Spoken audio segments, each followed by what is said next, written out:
नमस्कार मित्रों, मैं अतुल आप सभी का आपके online YouTube channel learn with focus में बहुत बहुत स्वागत करते हैं। पिछले लेक्चर में हम लोगों ने जो भारत की न्यायिक व्यवस्था है उस न्यायिक व्यवस्था में हम लोगों ने पढ़ा था।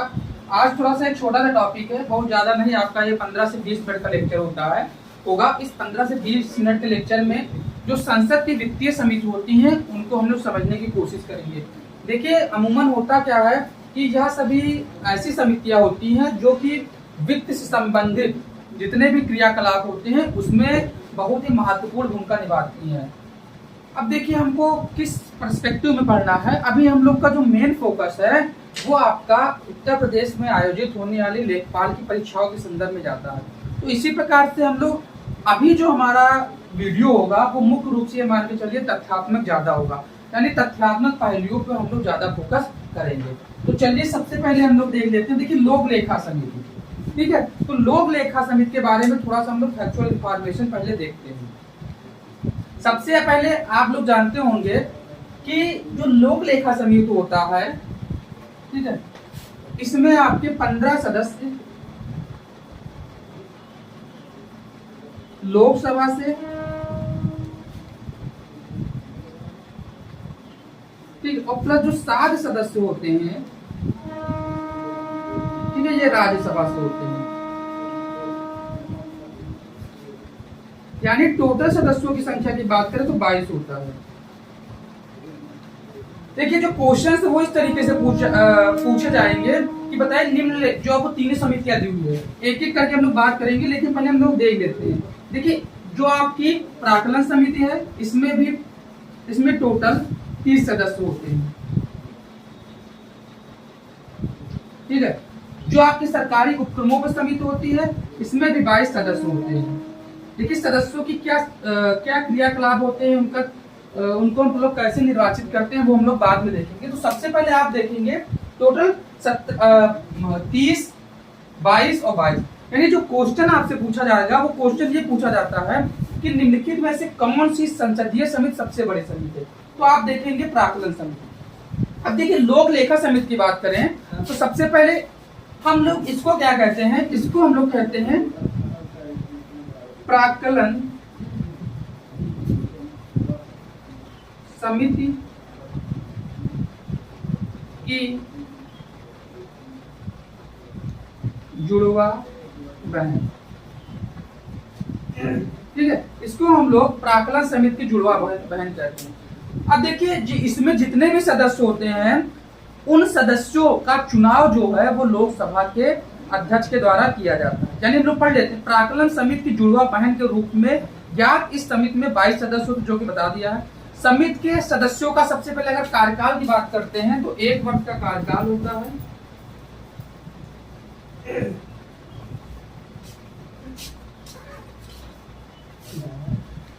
अब देखिए, जो 1 वर्ष का कार्यकाल हो गया। अब देखिए, ये जो समिति है वो समिति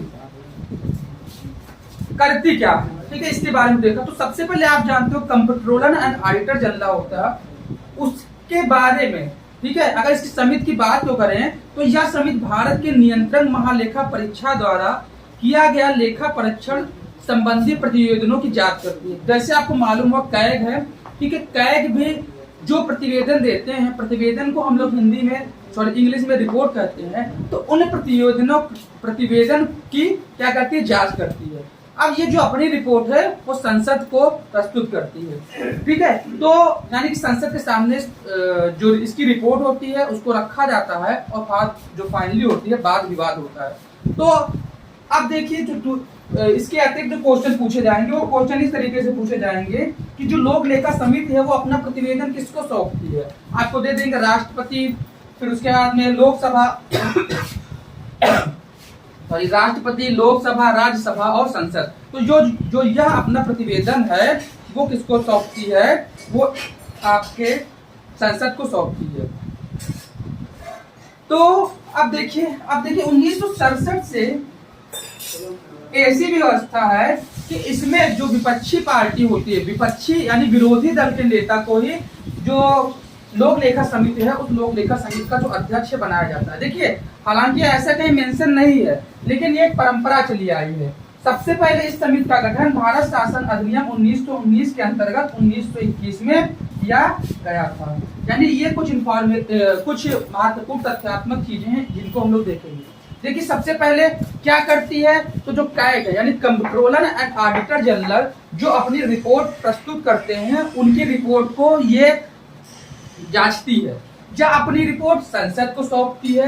टोटल अगर सदस्यों की बात करें तो 15 + 7 यानी टोटल आपके 22 सदस्य होते हैं और प्राक्कलन समिति की जुड़वा बहन कहती हैं। तो सदस्य होते हैं, सदस्यों का चुनाव लोकसभा के जो अध्यक्ष होता है उनके द्वारा किया जाता है।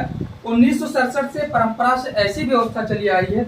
1967 में प्रथम बार श्री मीनू मसानी विरोधी दल के नेता बने तो उन्हें लोक लेखा समिति का अध्यक्ष भी मनोनीत कर लिया गया और तभी से यह परंपरा चली आई है। तो विरोधी दल के नेता होते हैं, उन्हीं विरोधी दल के नेता को लोक लेखा समिति का आपके अध्यक्ष चुना जाता है। किसको रिपोर्ट सौंपती है, जो संसद है उस संसद को रिपोर्ट सौंपती है।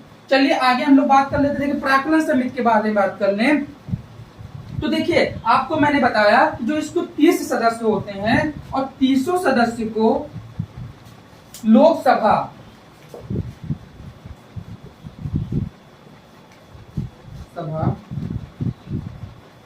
से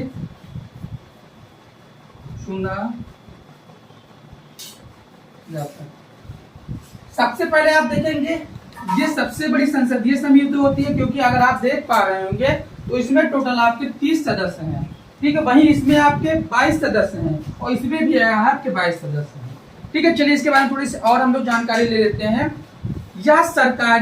यह समिति जो सरकारी खर्च में कैसे कमी लाई जाए, संगठन में कैसे कुशलता लाई जाए तथा प्रशासन में कैसे सुधार किए जाए आदि विषयों पर रिपोर्ट देती है, ठीक है। अब देखिए अगला है, जैसे आपको मालूम होगा प्राक्कलन को हम लोग क्या कहते हैं, प्राक्कलन मतलब एस्टीमेट कमेटी,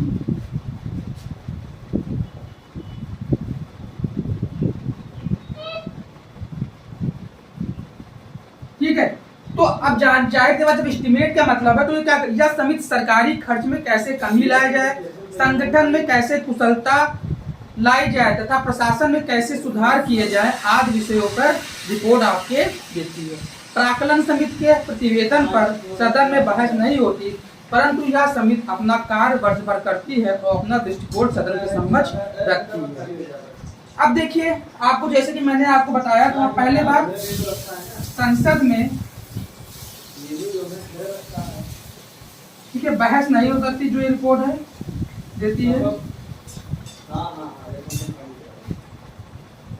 ठीक है। अब देखिए सेम लगभग वही प्रोसेस है कि इसके सदस्यों का भी कार्यकाल 1 वर्ष होता है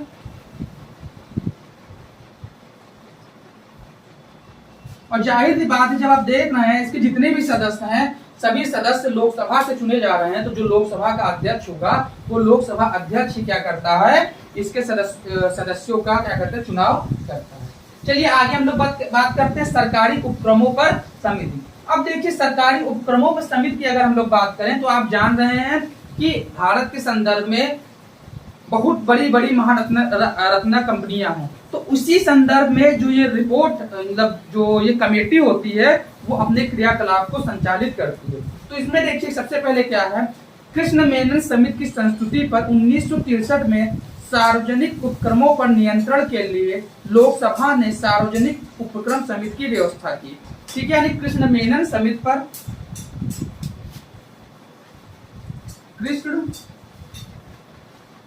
मेनन समिति, ठीक है। टोटल सदस्य आपके 22 हो गए भाई, 15 + 7 वाली व्यवस्था है, यानी इसके जो 15 सदस्य होते हैं वो आपके लोकसभा से तथा 7 सदस्य राज्यसभा द्वारा आनुपातिक प्रतिनिधित्व के एकल संक्रमणीय मत पद्धति द्वारा निर्वाचित किए जाते हैं।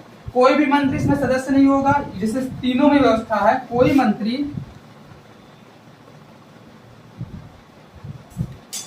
सदस्य नहीं। देखिए अगर वीडियो आपको अच्छी लग रही हो तो वीडियो को जरूर लाइक करिएगा, क्योंकि देखिए छोटी छोटी चीजें हम पढ़ाने वाले जरूर बड़े नहीं हैं, क्योंकि हमारे चैनल अभी छोटा चैनल है, हम लोगों ने स्टार्ट किया है, लेकिन हमारी आशा यही, हमारी एक हिसाब से अप्रोच यही रहती है कि हम आपको अच्छे से अच्छा जो कंटेंट है वो प्रोवाइड कराएं। तो चलिए इसमें देखिए काम क्या होता है। सरकारी उपक्रमों के प्रतिवेदन और लेखाओं की तथा उन पर नियंत्रक एवं महालेखा परीक्षक के प्रतिवेदनों की जांच करना। आप जानते हैं कि सरकारी उपक्रमों की समिति है तो उसी संबंधित जो प्रतिवेदन होते रिपोर्ट होती उनकी जांच करना। ऐसे विषयों की जांच करना जो सदन या अध्यक्ष द्वारा निर्दिष्ट किए जाए। इसके अतिरिक्त इसका कोई स्पेसिफिक काम नहीं है, जैसे कि इसमें मेंशन नहीं है। जो कैग होती है वो जो रिपोर्ट प्रस्तुत करते हैं उनके बारे में जांच करना। इसमें क्या है, जो सदन मतलब अध्यक्ष होते हैं वो जो निर्देशित करेंगे उसके अकॉर्डिंग ये काम करती है। तो यहाँ तक चीजें आपको समझ में आई होगी। तो ये थी आज की हमारी वीडियो। फिर से एक बार हम लोग चीजों को रिवाइज कर लेते हैं। प्राक्कलन समिति, इसमें 30 सदस्य होते हैं, ठीक है। लोकसभा से सभी चुने जाते हैं। संसद में इसकी जो रिपोर्ट होती है बहस में होती है। एक चीज देखिएगा, प्राक्कलन समिति के प्रतिवेदन पर सदन में बहस नहीं होती, परंतु यह समिति अपना कार्य वर्ष भर करती है और अपने दृष्टिकोण सदन के समक्ष रखती है, ठीक है। 1 वर्ष का कार्यकाल होता है, ठीक है। फर्स्ट टाइम इसको 1921 में बनाया गया था, भारत शासन अधिनियम 1919 के तहत। 1967 से व्यवस्था है कि जो विरोधी दल का नेता होता है, ठीक है, उसी को जो आपके लोक लेखा समिति है उसका अध्यक्ष चुना जाता है। देखिए ऐसा एक स्वस्थ लोकतंत्र के लिए जरूरी भी है। सरकारी उपक्रमों पर समिति 22 सदस्य होते हैं, 15+7 की स्ट्रक्चर होती है। कोई मंत्री तीनों में भी आपके सदस्य नहीं बन सकता, ठीक है। तो ये थी आज की हमारी वीडियो अच्छी लगी हो तो वीडियो को लाइक कर दिए, चैनल को सब्सक्राइब कर दिए। तब तक के लिए धन्यवाद, मिलते हैं नेक्स्ट वीडियो में। जय हिंद, जय भारत।